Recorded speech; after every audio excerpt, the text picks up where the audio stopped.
Hello everyone, it's just Banana here and welcome back to my portrait drawing journey. This week, I look to expand my knowledge about all the different features of the face.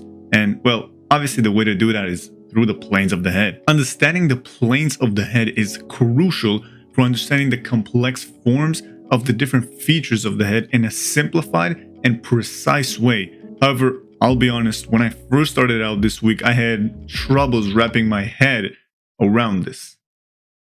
And that's why I'm so excited to share with you the tips and tricks that helped me finally see the face in a different way that transform my drawings to look a lot more realistic. So whether you're a beginner or an experienced artist, make sure to stick around because by the end of this video, you have a better understanding about the planes of the head, which will make your drawings look a lot more realistic and beautiful.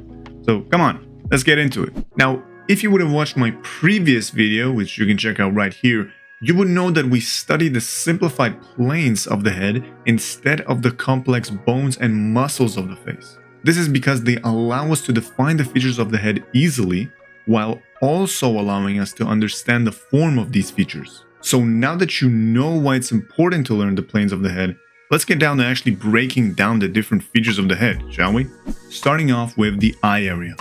The eye area covers the eyes and eyebrows as well as the glabella. As you all know, the eyes are one of the main focal points of the head, and that's exactly why they're so important to draw correctly. This might sound a little intimidating at first, and I know it definitely did sound to me, but once you actually get down to it, the eyes are fairly simple. The eye is divided into 3 planes for the upper eyelid and 2 planes for the bottom eyelid, as well as the iris inside of the eye. And the brow area is divided into 3 planes. Now, right below the eye, we have the cheekbone area. The cheekbone area covers the whole side of the head, and it includes the cheekbone itself, the jaw area, and the side of the head. Or, well, if you want to be super specific, it's the side of the cranium. The cheekbone area is what will later be used when we apply shading to the head to make it look a lot more 3D. So, if you're into shading, make sure to remember these planes well. As for the cheekbone, we have 3 planes. We have the side cheekbone, the top of the cheekbone, and the front of the cheekbone. For the jaw area, we have the back triangle. This is the back side of your jaw. And I'm actually not kidding, this is how it's named inside of the course, the fuckboy plane. And right below it is the jaw plane. And to finish off, we have the side of the cranium and the sword plane, which connects the top of the ear to the brow area. In the middle of the head, we obviously have the nose area. Now, the nose area includes the nose, and that's about it.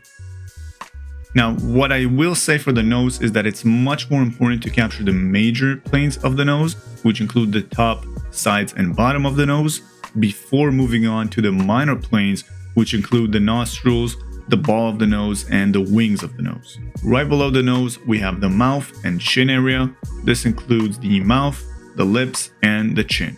For the mouth, we want to create a V shape for the top and center of the mouth and create 3 planes for the top and bottom lip, while making a plane for the chin as well, and connecting all of these planes with lines that show the curvature of the lips. And to finish off, we have the ears and neck planes. These planes are a bit less important since they're on the outside of the face, so I'm a bit lenient with them myself, but they're definitely pretty important if you want to draw a good face. For the ears, it's actually pretty simple. We have 2 planes that are facing upward, 2 planes that are facing downward, we have the earring plane, and we have the headphone plane. And as for the neck, it's actually even simpler. We have only the 2 muscles of the neck and the Adam's apple in the middle. Now, these are definitely a lot of planes for a lot of features, but just look at the major difference that these planes create in my drawings. It's huge. So if you're struggling with any planes of any of those features, make sure to rewind the video and give that feature a rewatch, because those planes add a lot to your drawing. But before you guys go and try to draw these planes for yourself, here are a couple of tips that I want to give you guys before you try those out. The first thing is that it's important to remember that these planes are organic planes. We're not drawing some sort of houses here or robots. So make sure that you use lines that have balance of straight and curviness to them so that they can show the organic form of the plane while still keeping it structured. The second thing is to make sure to apply these planes on a reference first. I cannot stress enough how important this is, using a reference and actually applying those planes to it first, so that you can then measure the proportions of your freehand by using that reference that you traced. And well, speaking about proportions, the third tip I have for you guys is to make sure to constantly measure them for the planes that you draw.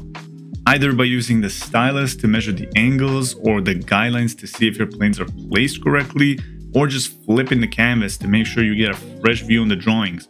Now, this last tip of flipping the canvas is something that I do frequently, so make sure to use it when you're drawing. I can guarantee you that if you try to draw these planes and stick to them, you will see a significant improvement in your drawings. And well, now that you know how to draw them, I encourage you to try them out for yourself and tell me what you think in the comments. Now, my journey definitely does not end here.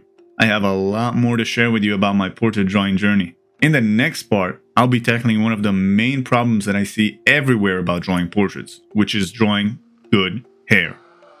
Trust me, this was an absolute game changer for me about drawing hair. So if you're curious to find out more, make sure to hit that subscribe button and notification bell to be the first one to get notified when I release this next video with you. Or well, if it's already out, it'll be on your screen right now, so make sure to go check it out right away. As always, thank you for joining me on this journey. Truly appreciate your support, and I'll see you guys in the next video. Peace.